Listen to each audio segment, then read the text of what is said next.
Welcome to New York's #2 sports show. The Rangers lose again and find a new low by being shut out by the Nashville Predators by a score of 2-0 in Nashville. And the Predators, they have the worst record in the league. I mean, technically tied for last, but really they are in last place. Same points as the Blackhawks. The Rangers lost to, what was it, a week ago or so? But this team is just in a world of trouble. That's all there is to it. And I don't know. I don't think it gets better. I really don't. I think the changes are going to be needed. And the Rangers are now at 500 for the first time this season, at 15-15-1. And they've just played the soft part of their schedule. It's going to get way, way tougher from here. And the Rangers have shown no ability to beat good teams in this league. Like, the little bits of success that they've had this season are against teams like Nashville. Now, they've had their losses, as we discussed earlier, against bad teams. But like lately, again, the 3 wins that they've had is they're 3-11 in the last 14 games. Those 3 wins came against Pittsburgh, which really seems like it was like is the best win, because Pittsburgh's been pretty good lately. That was the same night as the true betrayed, which was earlier in the day. And then they beat Montreal barely at home, and they beat Buffalo on the road. And Buffalo is still on that losing streak. I'm not sure what it's at this point. It's probably close to about 10, give or take. They rival the Rangers as one of the worst teams in the league in terms of, forgetting about the points, just how it's going. But the Rangers just aren't even. It's a combination of, right now, they're not even really any good, and the battle level isn't really anywhere near where it needs to be. It's an ugly product right now. And look, it's not as if this isn't me giving them any compliments. Like, this game, they weren't necessarily horrible. Like, a lot of the problems Rangers have had this year have been like defensively and just giving up goals left and right. Nashville's just not that good. And Nashville is without Roman Josi. I mean, look at that Predators defense. It's basically unrecognizable. I mean, former Ranger Brady Shea, obviously he's someone that, he signed a big contract. He's a legitimate NHL defenseman. They don't have many others. And UC Saros, he is definitely one of the better goalies in the league. He did make some good saves, but to me, he wasn't that tested. And here's the other thing. This team the Rangers, are not great as it is. You take Artemi Panarin out of the lineup. Panarin was out again. That is a major problem. I mean, like, to me, I don't want the narrative to change. Like, oh, well, it's injuries. That's not fair. It's way more than that. But Panarin being out doesn't help. To a lesser extent, Keandre Miller being out doesn't help. And you combine that with what's already there, and it's a major, major problem. So again, 15-15-1. Goal differential is now -1. And that is for the first time. To me, this is a point of, I don't know if it's like a point of no return. This is a significant loss to me as far as what it signifies and where they go from here. I really think that, they're going to try to, move things around. And yeah, don't be surprised, honestly, if, a Chris Kreider were traded, right? Like, I do think that that's very much on the table. And I think that, as unideal as in some ways it is, I think it's something that just needs to be done, just, again, as an example.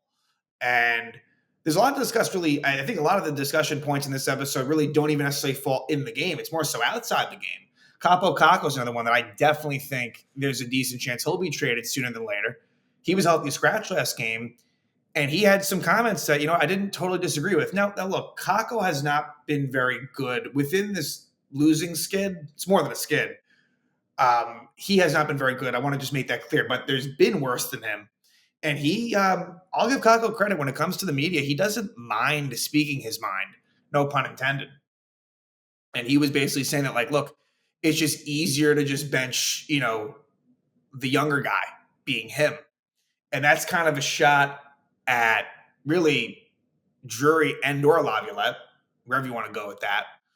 And as well as other teammates, the Zibanejads of the world, the Kreiders, we can go on and on. The interesting thing is Riley Smith was scratched. So in terms of that statement isn't 100% true, but I think we know what he means by it. Speaking of Riley Smith, who I've defended a little bit, he's just not good. I mean, you're not getting the player that was on Vegas. I imagine this is more of the player, and maybe even worse than this is like the Pittsburgh Penguin version of Riley Smith.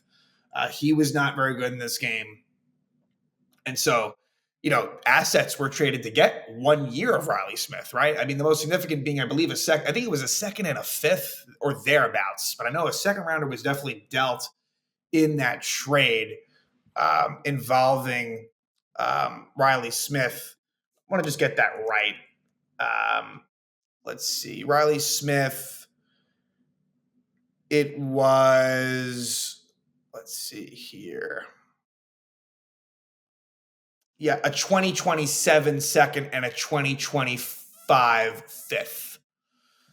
But yeah, I mean, look, that 2027 second round pick, that could be with where the Rangers are going to be then, like that could be a really nice pick for Pittsburgh. So that has not exactly gone well. Again, this is really starting to feel in a lot of ways, if I'm to compare it to anything, I guess like the 2017, 2018 season, Alain Vigneault's last as Ranger head coach, where Rangers were in it. It wasn't quite like this. I mean, this is more of just a total spiral where they get off to this good start, smoke and mirrors, right? We all knew it was smoke and mirrors, but with the success that they'd have in previous years, this to me is pretty shocking, right? As much as I'm acting sort of matter of fact about it, it is pretty shocking in the sense that, look, like Rangers are probably not going to make the playoffs. And I know it's early to say that, but looking at the schedule, how they've been, and I know that the last couple of spots are kind of up for grabs, but I don't think the Rangers are going to be one of the ones to get it. The only reason why they would have any chance is because of the fact that maybe that last spot is just kind of a slew of really bad teams. The Rangers just kind of, stumble their way in. I guess you could say that, but really, it's just bad all the way around. So that's now 3 losses in a row. They've lost 5 of their last 6. Like I said, 3 of their last 14. And yeah, I think it gets worse from here, right? That's why I don't want to say rock bottom. I want to say they've reached a new low with this loss to Nashville. And it was one you could not afford. The noise is loud around this team already. That's just the way that it is. And the only way to quiet that noise is by winning games. That gets you, right? Like if they win this game, yeah, it doesn't change hearts and minds. I think that we still know where it's at.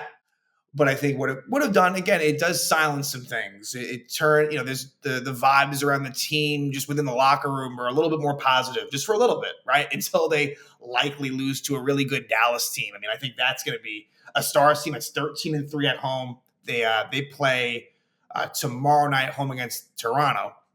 Be that as it may, like I definitely would be very, very surprised if the Rangers win that game. That's where we're at right now, especially if Panarin's out of the lineup. So let's just talk about the lineup, and then we'll segue into the game. So some roster moves of note. Let's start on defense. Urho Vakanainen makes his Ranger debut.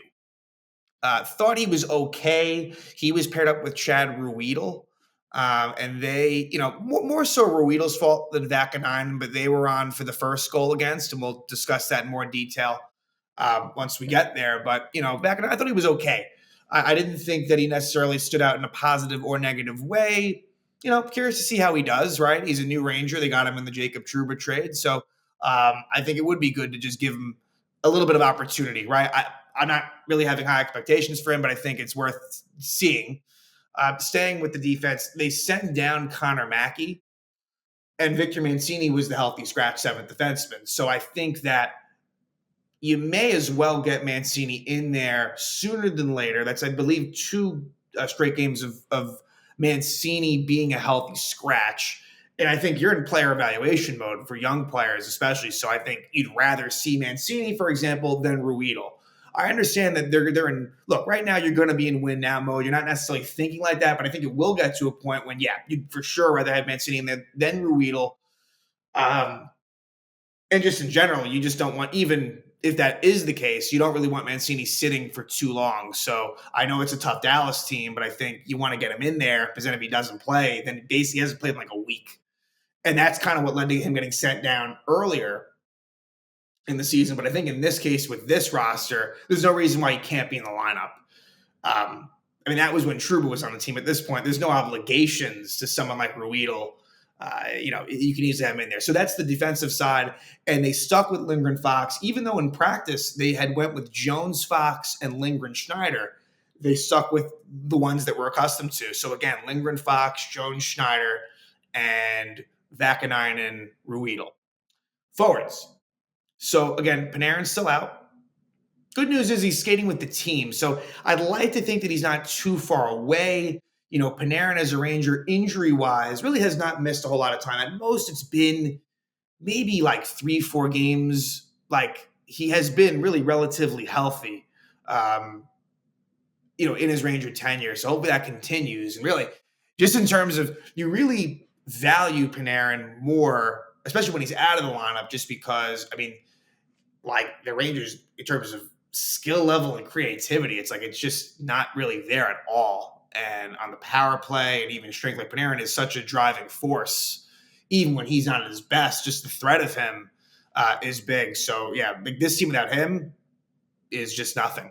So he's out again, and then they get Kakko back into the lineup and Brodzinski out. So Kakko had that healthy scratch back in there, Brodzinski out. And so here were the lines. And then I'll discuss them after I name them. So it was Hedl centering Cooley and Lafreniere, which is what we saw last game. Then you have Trocheck centering Kreider and Berard. Zibanejad centering Kakko and Smith, with I believe Kakko on the left. Both of them are right wing. I believe it was Kakko that was more on the left side. And then it's more of the traditional fourth line of Carrick centering Edstrom and Vesey. And so as far as the allocation of minutes, it felt as if, and it probably wasn't significant. The fourth line definitely got the least amount of time. It seemed to me like the Trocheck line with Kreider and Berard were getting a good amount of time. Now, it got to a point towards the end of the game where the lines were kind of mixed up a little bit, I felt. So, but this is what it was for most of the game. And I'm sure they're going to switch them up again because obviously they didn't score any fucking goals. But in terms of, I feel as if I guess what I'm trying to say, the Zibanejad line definitely was a line that didn't really get as much ice time, and deservedly so. Again, it was Kakko, Zibanejad, Riley Smith, which was not a very effective line. There were a couple of chances that they did get, but that one, to me, it seemed like they got less time than the other ones. Again, like the Hedl and Trocheck lines getting more. So, we're definitely seeing a bit of a change, right? In terms of, Zibanejad getting less time, that's there. He was on again, as expected, when the Rangers pulled the goalie. And I'd expect it to remain that way. But I guess we can't say that they aren't making some changes. Now, I think it would be great for, a healthy scratch. That, to me, would really be, big news. I don't think we're going to get that.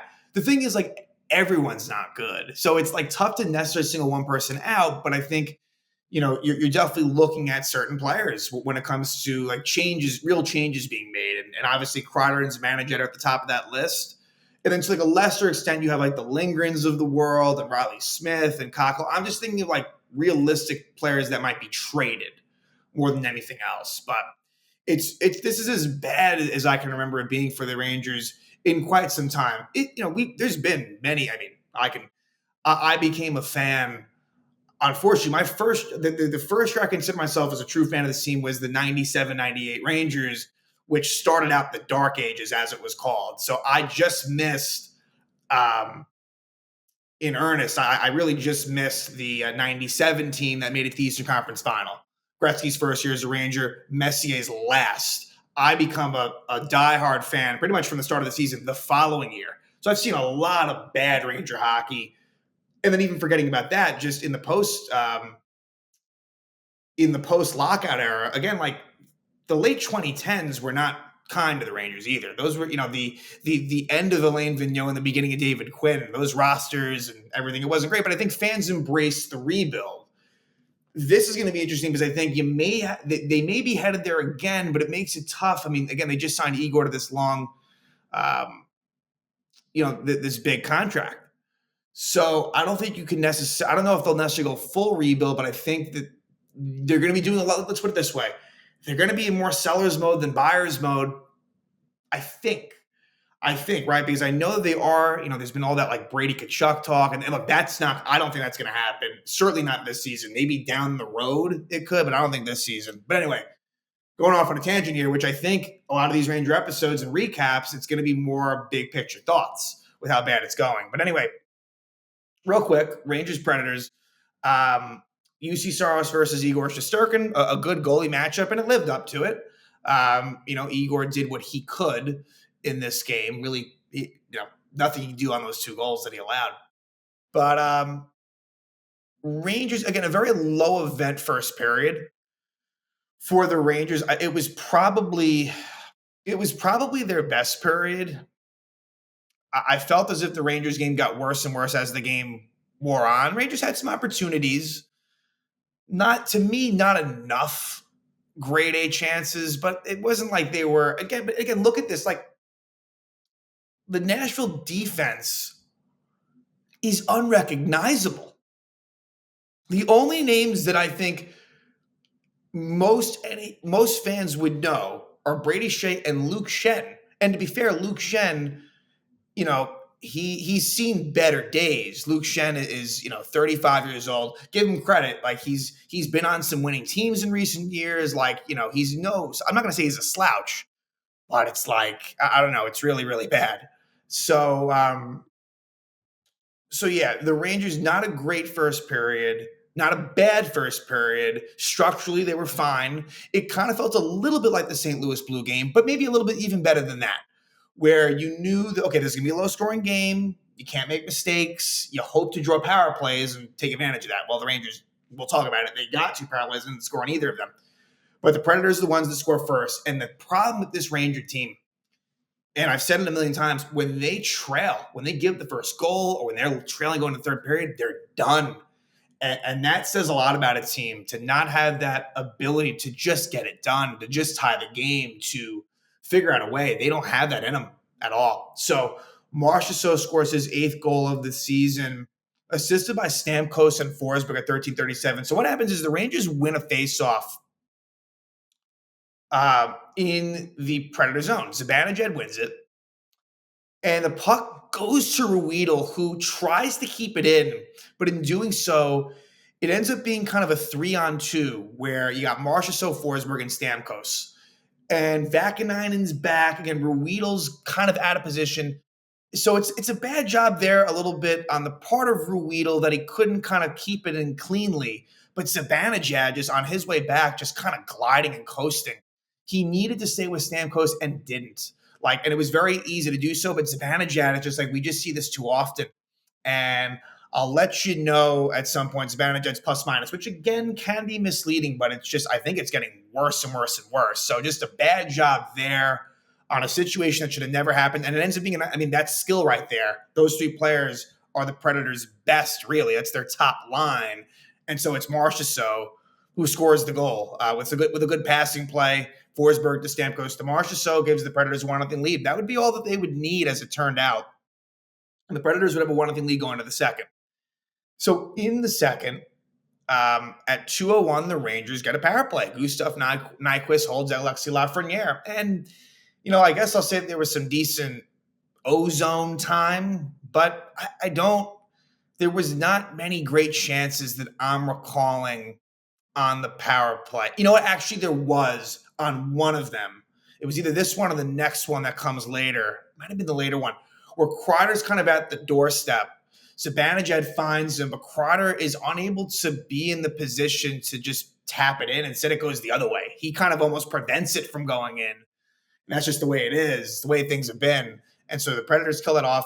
And then you get a bit of fisticuffs. So what happens is Will Cooley, with a clean hit of Michael McCarron, who's a big player on the Predators, big in size, and Cooley with a clean hit, he kind of gets McCarron in an awkward spot along the Rangers bench where just kind of wrong place, wrong time. Like I think it might have been like one of the door openings that kind of affected McCarron. I think he left for a little bit, but came back. He was all right. But I think the Predators, I think, were upset with Cooley. And again, that's what you love about Will Cooley is he's annoying to play against. That's why I think he's someone that you want to like keep in this mix and hope that he doesn't change his game. Right? Because I think a lot of the Rangers rub off on some of the younger players. Hopefully Cooley, and I think he's done a good job of it. Just that's the way you want to play.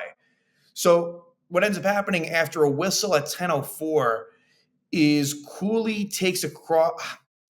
See, it's listed here as Evangelista cross-checking Lafreniere, but I'm pretty sure I thought that the cross-check was to Cooley. Be that as it may, it ends up leading to a fight between Cooley and Mark Del Gazzo. And Lafreniere and Evangelista had penalties as well. The Rangers end up with a power play based on that Evangelista cross-check. Obviously, Cooley gets the fighting major, so he was out for a little bit. Rangers don't score on that power play, though. And with the way they are, obviously you don't have Panarin, but you need to score when you have the man advantage, and they don't. And then at 17:07, Riley Smith interferes with Philip Forsberg off of a faceoff win. He complained about it, but yeah, I see why they called it. I do. And for Riley Smith, it feels like there's been a lot of penalties taken recently. We're going to talk about the second goal that happens where he's at fault for. So, he seems like someone that is just another one in that long line of players that they've originally tried to find with Zibanejad and Crowder that did not work out. And that's been a thing. And we can kind of go on down the line since Buchnevich, which was a terrible trade. But whether it be Blake Wheeler, Jack Roslovic, I'm trying to think of who the version was. Right, I guess Frank Vetrano, who had success. Like, obviously, they tried to find it. I'm trying to think who was the guy before they brought in Vetrano in the 2022 season. Honestly, I think Barclay Goodrow was getting reps over there. The point is they haven't been able to make that work. Rangers do kill that off, though. And then in 1955, a 2-minute man on the ice penalty where I think it was Zibanejad that stayed on the ice and Hedl jumped on. So I'm not sure the blame goes there. I guess the Rangers had a turnover chance. And so Mika stayed on, but Hedl, you just need to have better communication there. They don't. So the Predators have a power play to start the third, but the Rangers kill it off. Again, Ranger penalty kill, through all the bad that has happened, I think the penalty kill has, for the most part, kind of stayed okay. And actually, that is where Vincent Trocheck, let's see. It was during the Riley Smith penalty. During the Riley Smith penalty is where Trocheck maybe gets the best chance of the game for the Rangers. A breakaway opportunity that Saros stopped. And so we go to the third period, and in the third, I thought the Rangers were not very good. It seemed like they almost either ran out of gas, didn't have the push that was needed to come back, and that has been a theme. I believe they don't have a single win when trailing going into the third. And I think the bread and butter of some of these good Ranger teams in recent seasons has been the comeback ability. I think that they have been up there in the league in that stat. And again, that's another maybe somewhat misleading stat, but let's just go to 11:59 of the third. Adam Wilsby, defenseman, scores his first NHL goal, assisted by Stamkos and Forsberg. And this was a play where Braden Schneider loses the puck behind the net. And it wasn't like it was an egregious turnover, but he turns it over nonetheless. Zach Jones not really making himself useful. I haven't loved what I've seen from Zach Jones. I like his offensive ability, his aggressiveness. I think in the right situation, in the right role, I think he could be effective. But now I almost feel like a lot more responsibilities on his plate. I don't think he's necessarily done well with it, if we're being completely honest. And, again, this is coming from someone who wants to see what Zach Jones can do, but I don't think it's been great. So he kind of makes himself a little bit useless. And then ends up in a situation where Wilsby has the puck up top, and he just makes a move around Riley Smith. Riley Smith has to stay in front of him, but Wilsby is able to make a move where he is then alone, just by himself. Smith's out of the play. For what it's worth, Zibanejad was on the ice not too far away. And then I'm not sure if Schneider screens Igor or Lafreniere, but there's no way that Igor sees the puck and Wilsby just wires it home. Pretty nice goal for an NHL, for his first NHL goal, pretty nice. But again, I don't know, just pretty bad all around there. And so that gives the Predators a 2-0 lead. And the Rangers just don't really do anything. There was no real honest chance that the Rangers had of coming back in this game. Again, like earlier in the game, there was a Kakko opportunity on a nice play by Fox to kind of give Kakko a chance, and he kind of rips it wide. I'm trying to think of some other opportunities. Mika might have had one. Again, really, really few and far between is kind of the gist of it. So Predators win 2-0. I wanted to find Zibanejad's plus minus 17. I mean, that's fucking insane for someone that even through bad time, like even that's crazy. I mean, last year he was, I mean, and it is a team stat, right? But the thing is, and I know, and look, I'm going to just look at this real quick and then we'll wrap things up. But I think that I'm sure the plus minuses on the Rangers are dropping. Again, like the bad teams are going to not have good ones. But his is so, well, Lafreniere. So that's the thing. Lafreniere is minus 14. That's what I've said as well. So it's like, and you know what, too? Like, Cooley, it's funny. Cooley, Hedl, and Kakko still do have good plus minuses. Cooley plus 11, Hedl plus 9, Kakko plus 9. So as much, and that's why Kakko being healthy scratch was ridiculous, because of the fact that even if they're not scoring, those three tend to not be on for goals against too much. But the Zibanejad minus 17, again, Zibanejad and Lafreniere really stand out. And as I'm looking at it more, the fact that Edstrom's minus 6 is not great, in the fact that I felt like for a while that fourth line was like doing what they could, chipping in a little bit, but not allowing too much. Clearly, that's not the case. Although Sam Carrick's minus 1, going a little bit too deep into the weeds here. But the point is that, yeah, I mean, that's just straight ugly. And it's not, and again, Panarin minus 6, Trocheck minus 5. None of this is good, except, again, for that, Cooley, Hedl, Kakko, and Braden Schneider plus 5. I mean, again, none of this is really a surprise. Adam Fox is a plus 3. Like, I feel like even if it's a disappointing year for him, he's still so much better than Ryan Lindgren, his partner, and just the rest of it. But yeah, it's not good. Rangers lose again, to me, reaching a new low. And I think that just don't be surprised if changes are made soon.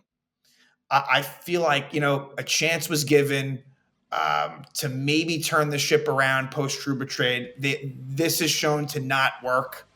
And so I think that, yeah, they're going to go back to the well. I think that as time moves on here, it's a matter of when, not if. I don't think that this gets turned around.